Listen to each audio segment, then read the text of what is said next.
Hi, Frey. Hi. Hi. So my name is Ren Lafitte, and I'm here with one of my inspirations and amazing movement and embodiment facilitator, Frey Faust, and we're at Big Island Dance Camp here at Hawaii. In the middle of paradise. In the middle of absolute unremitting beauty. And yeah, so thanks for agreeing to have this interview with me. For honoring the opportunity. Yeah, absolutely. I think it's important to have these kind of discourses that, really start to spread and share ideas across different communities, so we can continue to be inspired and learn from each other. And the body of work that you've established with Access Syllabus is just I'm still wrapping my head around exactly all the implications and applications to it.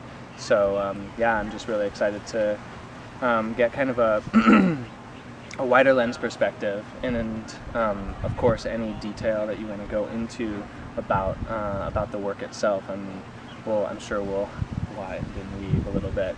So so my first question that I wanted to kind of start off with, since this whole series is kind of about embodiment, is how would you define embodiment?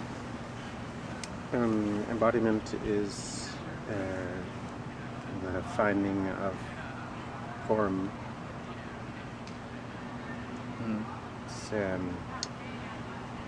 think it has a fractal nature, so it's a selection of possible expressions that are arrayed in a certain manner, whether it's more or less specific, and then it's expressed physically. It's expressed through movement, it's expressed through sound or any other medium. But the body's present, the body's doing, the body is involved. So whether you're making shoes, or whether you're climbing trees, or whether you're caring for children, or whether you're healing people through physical therapy, or whether you're dancing, embodiment is the physical integration of formal understandings. Formal understandings are echoes or shadows that are cast by the sources, which are principles. Principles are not expressed fully by any one choice of embodied expression. They lend themselves to all of it. But that's the problem with embodiment, is that it's only a narrow bandwidth. I suspect that it's impossible to embody all potential applications or expressions of a principle, simply because there's endless variation and there's always new ones. Cool. I feel like there's a hint of the idea of mastery somewhere in there for that was a word that kind of came in as you were talking about, something to do with this idea of a principle, fully integrating a principle into the body, whether it's wooden doll making or shoemaking or dancing. Yeah, there's information, and then there's what you do with it. Information is not knowledge. Knowledge is what happens when you apply, and it becomes a practice. So practicing is something that you, like the word says, you're preparing for. And in the preparation, you actually do something. But there's a sense of never being ready. Right. And I wouldn't use the word mastery, just because there's a finite sense, having arrived somewhere. Sure. But I think anyone who's actually embodied something will tell you that the deeper they go into something, the more they realize they have to learn. Yeah, I can relate to that. But I can when you see someone who is embodied, or who has embodied their practice, there are things that you notice. You notice that they're breathing easily. There's grace. In other words, there's fluid transitions. You notice that what they do is effective and efficient, and you notice that the results are they can be either fascinating or functional or unusual. Right. Or they have I think of the Japanese wooden doll, I don't know how to pronounce it, the kokuchi dolls or something, and they have it on a spindle. It's just amazing video online right now, and so the result could be this thing. That's this now idealized form of the principle that's come through. Yeah, or listening to someone play the violin who has embodied their manner to hold and play the instrument. Right. And then the music that comes out of that is fruit. Sweet.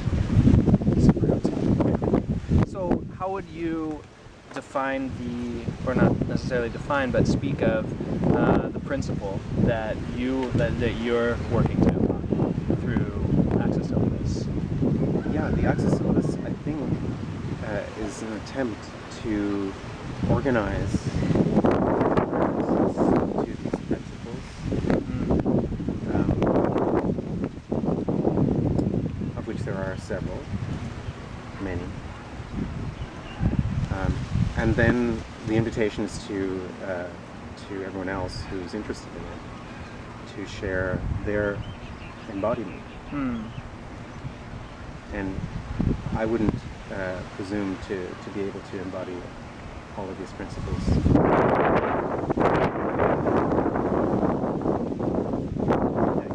be able to embody all the principles in some applications or one application. Just too many. Right.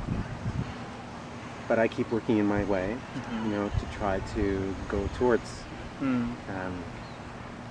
the knowledge, right, which is the applied practice, and more effectiveness, more grace, more masticated transitions, more understanding and respect for my instrument, and also the more ample skill range, which is something I can only expand so far, right, with the time that's allotted to me.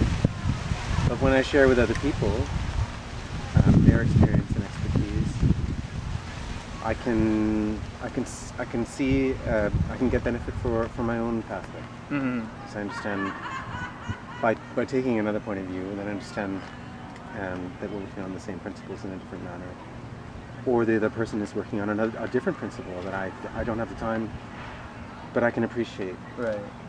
So this is the point also of the Axis Syllabus community, is that the resource is something that is like a common pool, and we all sit at the pool and we throw our stones in the pool and watch the ripples as they interrelate, and we benefit from this cross-pollination. Right.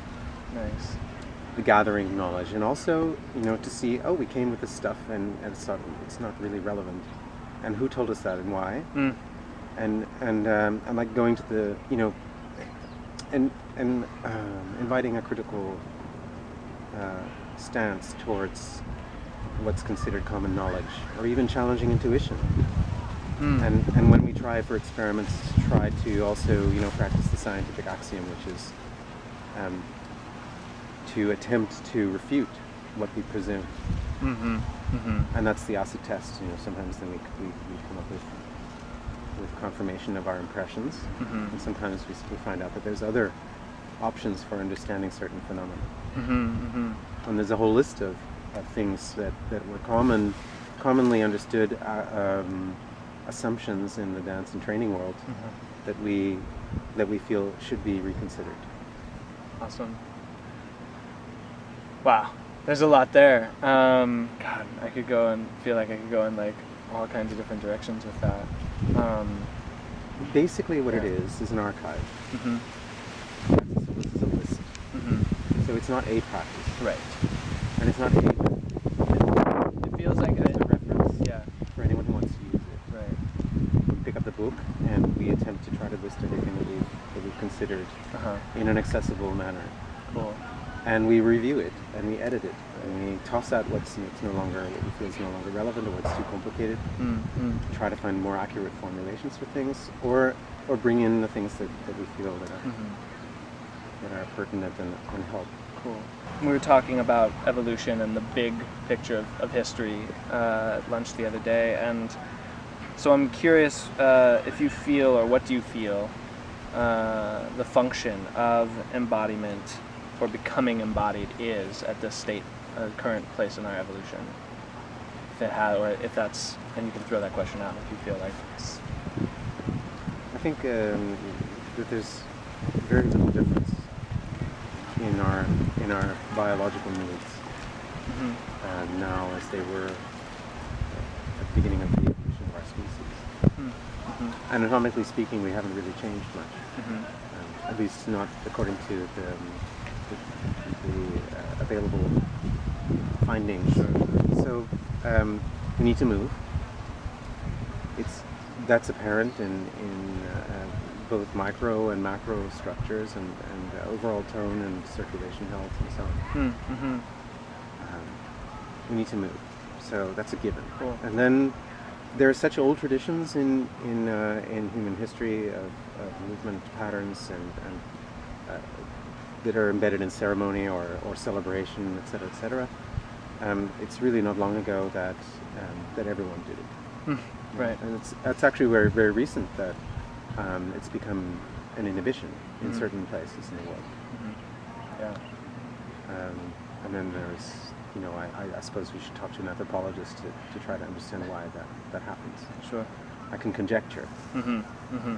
But I think that's it's an interesting question, actually, because if our needs haven't really changed much, and if our bodies are essentially built around the same plan, variations of that plan, of course. Mm-hmm. So you could say that we're all different, but ultimately the truth would be closer to we're all slight variations of a plan.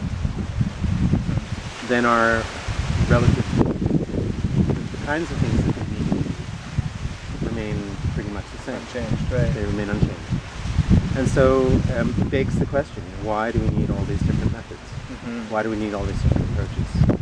Why do we turn around and there's all these new ideas and names for things that are mushrooming out and trademark this and that and the other? Right. When actually the concerns are the same. We need some repetition in order to understand microtransition. We need improvisation in order to stay alert and fresh. We need to be challenged in order to grow. We need understandings of safety in order to make sure that we're not over-challenged. Every system or method has to be adapted to the individual, and if the teacher is good, that's what they'll do, and so on. And these things are common to every discipline and every transmission. And if like the wiser the system, the more they'll resemble each other.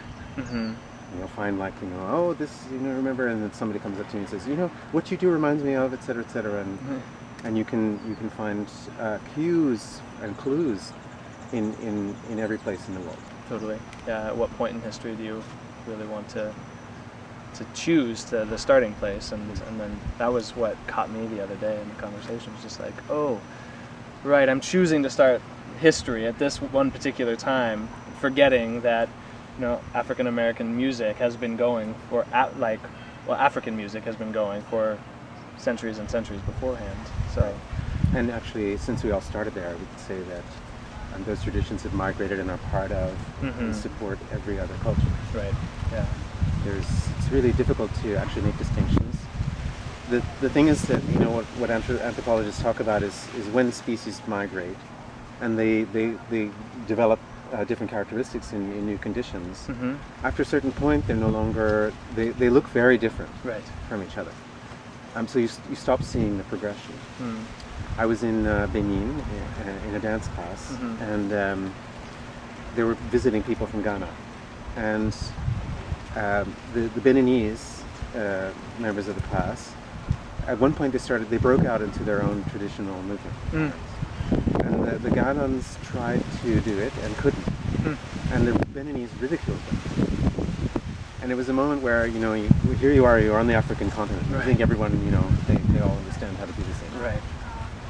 And here's, a difference of actually just a couple of 100 kilometers. And they're not actually they're all part of the European culture. Right. It's just that they've been diverging for a few generations. Yeah. And even in the space of a few generations, one movement pattern will not be able to just be acquired instantly, or it's not innate. Right. Yeah, that's why we have so many different styles, and it's also why we have the illusion of difference. The important thing isn't that this or that style is difficult to acquire. That's not the important thing. The important thing is everyone moves. Right. Yeah, absolutely. And everyone's can going to find the way that works best for them. Yeah. You see similarities in the way people move. Yeah. Also, as well, though. Yeah.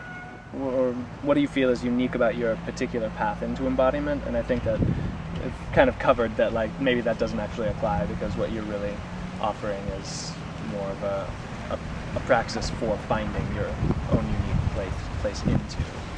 Yeah, I'm not really concerned with making sure that anything is unique. Yeah. I assume that it is a little, Yeah. but not entirely. And I think that it's, somehow it could be a source of anguish or even consternation, or it's too much pressure. Yeah, it kind of relates back to what you were saying. You're unique, but that isn't unique. Right. Yeah. Exactly. So there's and you don't have to worry about that. And I think it's a culture, especially you have to have a new angle, you have to have a new pitch, you have everything new. And what about older things and older people and so on and so forth? And I found so much affirmation actually in referring to older cultures' wisdom, because so much of that has actually been confirmed by modern science. Mm. And it's very interesting actually to be in this period right now where the bridge is being made. Right. And where finer and finer measuring tools are able to scry the principles that nature uses to build ecologies, and that can be direct inspiration for us. And those things have been field tested for millions of years. It's not that we're not looking to try to do something new. Right. We're looking to understand what's already been solved, the problems that have already been solved. And I feel like that's a major part of my work, I think, is to try to unpack that for people. Try to make anatomy, which tends to be a kind of cold, dry, isolating science with lots of names and so on and so forth, into something that's accessible and meaningful. Well, I love how you relate the body and the formation of the body to quantum theory and to DNA, and to how it's all the fractal nature, as you mentioned before, and that's something that I play with. I wouldn't have to relate it. It is related. Sure. It's fruit of.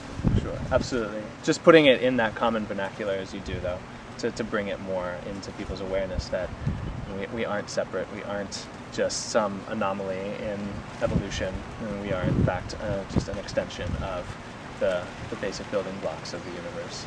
I love that. It's so comforting. Yeah, it is actually, and to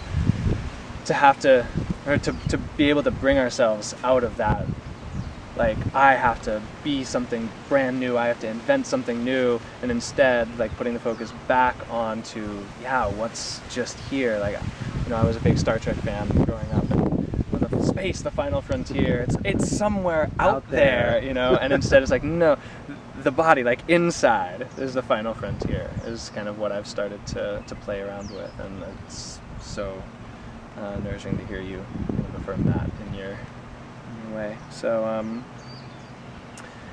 I guess to kind of take maybe a little bit of a left turn, I'm curious about the notions of spirituality and sensuality, and I think that you're a pretty spiritual guy in your own conception of reality, and how you talk about us being an extension of everything. And so I'm curious how you would respond to the idea that sensuality is inseparable from spirituality.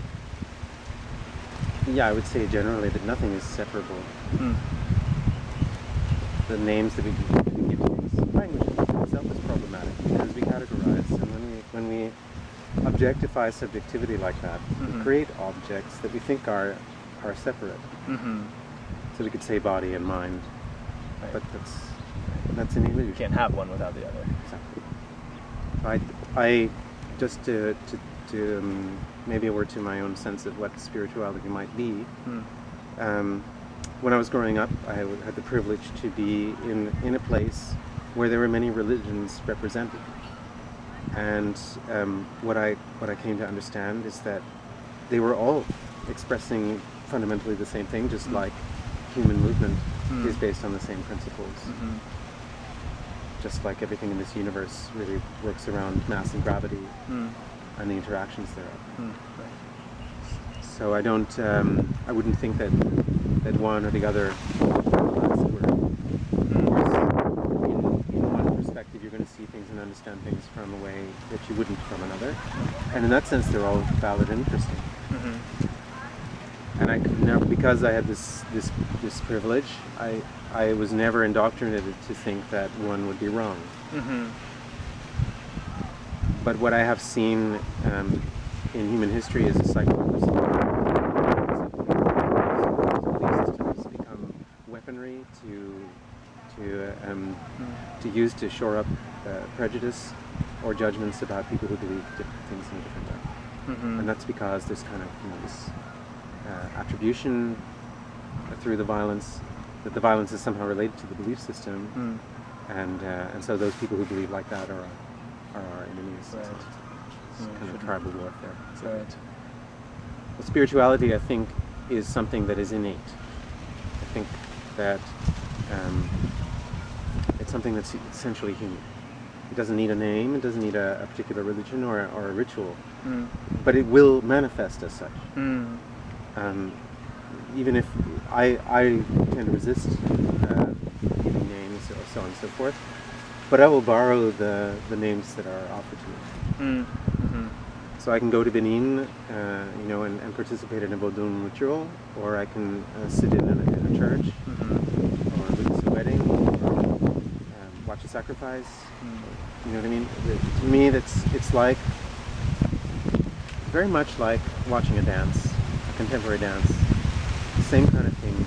The practice is that you accept that other people will formulate the same wish to communicate, the same wish also to connect back to their essence, which is connecting back to the root source. Yeah. Through this ritualized expression.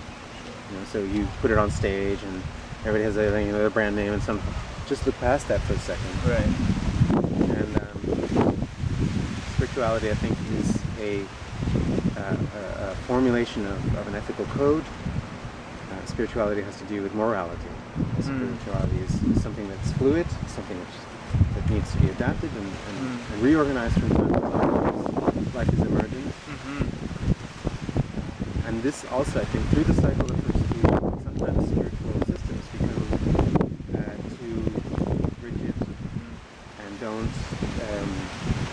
they don't allow, and this is something about older spiritual systems where there was polytheism in particular, which allowed for the existence of other gods and goddesses, and evolved with the time and with the people's needs. But I think just as body and mind cannot be separated, sensuality and spirituality cannot be separated. Sensuality is not separable from the body itself. Right. We all come through that gateway, Yep. the expression of sensual love. That's something which I think could be sacred, or could be considered sacred, because without that energy we wouldn't be here. So it baffles me that there's so much taboo around it. Of course, influence that needs to be channeled. Today I was watching people dance, and I saw people who were in my class moving freely, for the first time, and I saw their characters. And I saw something about the way they consider themselves and how they would relate to the world.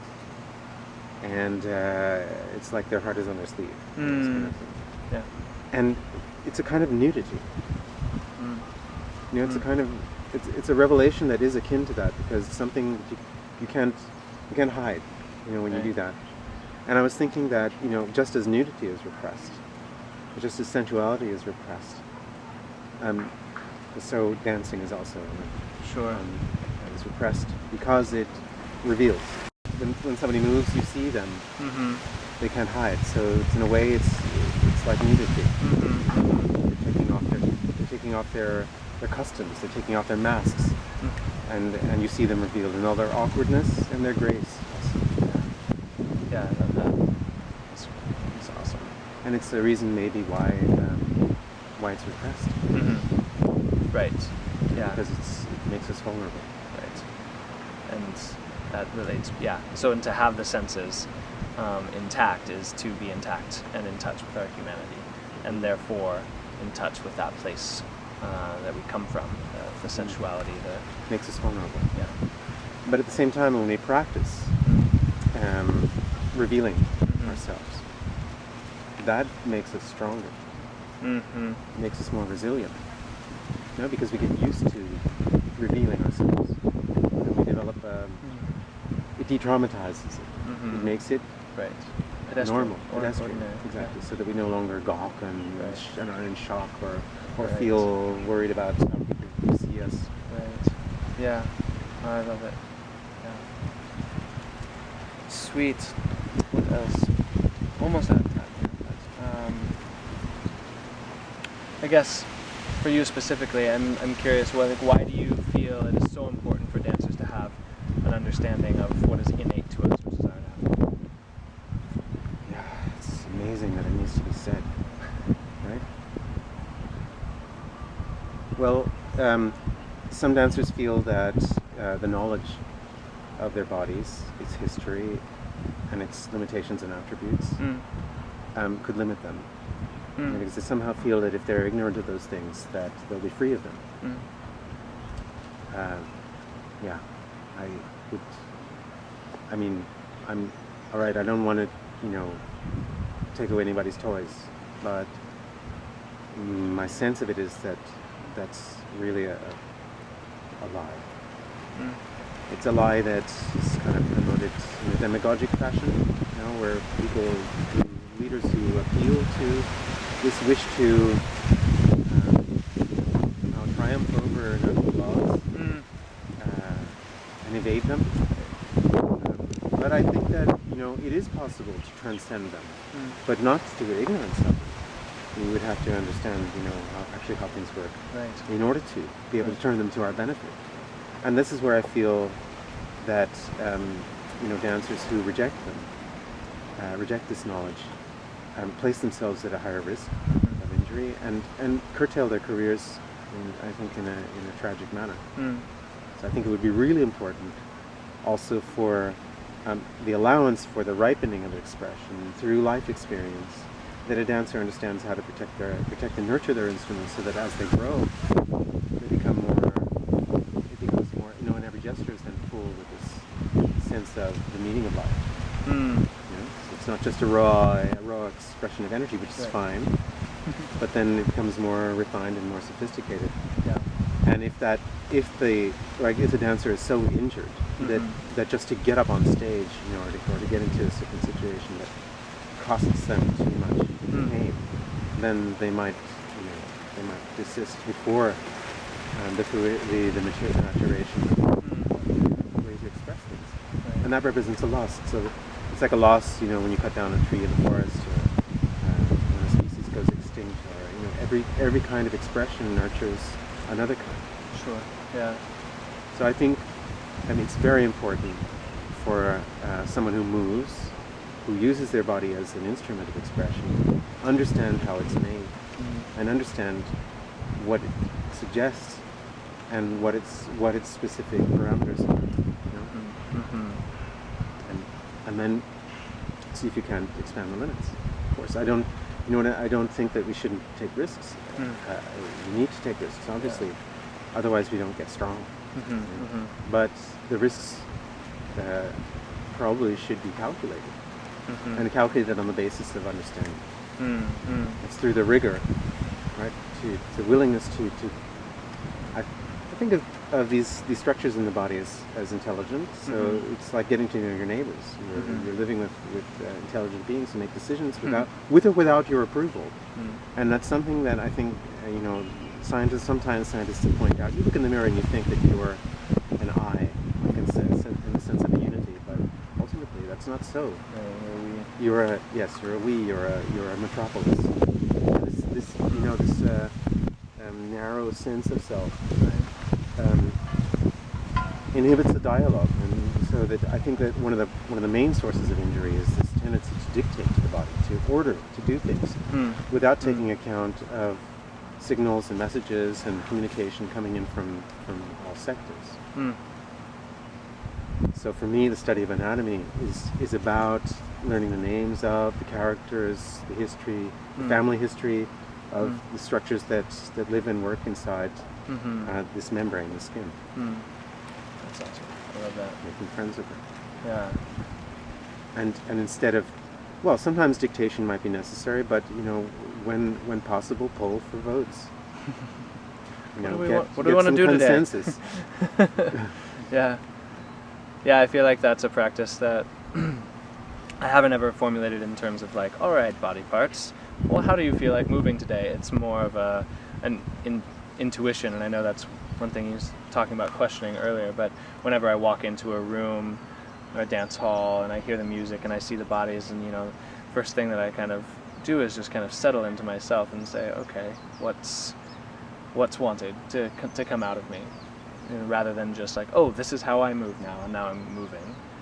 It's always about taking the time to just feel where's the movement want to come from, and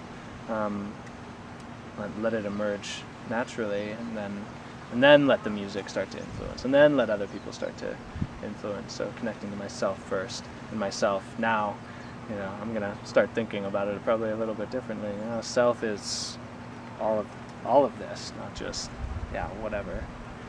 Right, so much has to happen for you to be able to make a decision. So many things have to organize and pre-activate it. Yeah. So that you have the vehicle Yeah. to be able to express through. Yeah. And all of those decisions are being made by intelligent beings or intelligent structures. Or And each cell has its own little life. Right. So if you can think about it as, if you think that democracy is important, if you think that some kind of social progression is important, then the good place to start would be with your own metropolis, with all the beings that live with you, or that are you. Right? And consider them, and try to work in a bit more sophisticated manner.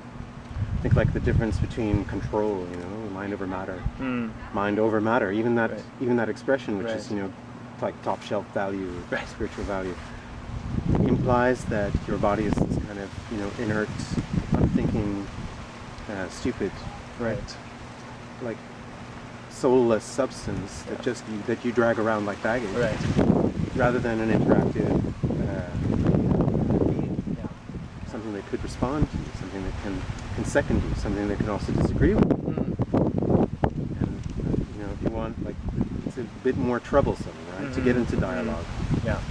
It takes more time to work out things. Yeah, because social stuff might come up. You have a plate of food put in front of you, and your body's like, no, none of that, and you're like, okay, I guess I'm gonna eat this steak now, or whatever it is. Yeah. And sometimes you need to say, okay, there's no argument here. We're just going to do that right now because it's the best possible solution, and I'm the one to be that I know that. There's something coming at us right now. There's no longer, we can't deliberate. Move. Right. Yeah. And collectivity is. Then I think that all these options can be useful. That's what the study of anatomy is about to me. It's not about the memorization of names. Right. Yeah. It's about getting to know yourself. Getting to know yourself, understanding when agreement and disagreement are useful. Love it. Awesome, Frey. Thank you so much. You're welcome. Do you have any information that you want to share about Access Syllabus, place where people can get information about it? Yeah, I guess the best place to look would be the website, accesssyllabus.org. Okay. And if you want to know what I'm doing specifically, I have a blog, freyfaust.org. Okay. Great. Thanks so much for... We have Facebook pages, so take a look around. There's Facebook. There's a page for Cotonou, Africa. There's a page for Vienna, Austria. There's a page for Moscow, Russia. There's a page for Rio, Brazil, Porto Alegre, Brazil, Lima, Peru. Wow. Bogota. Let's see, St. Petersburg, Owensu, Outokumpu, and so on. There's more. Paris, etc. All right, Access Syllabus worldwide. Yes, it is a worldwide thing. It's amazing. Well, thanks so much for your time. You're welcome. Really, Thanks really for- appreciate it. Thanks for the opportunity. Yeah, my pleasure. All right, we'll see you on the next episode.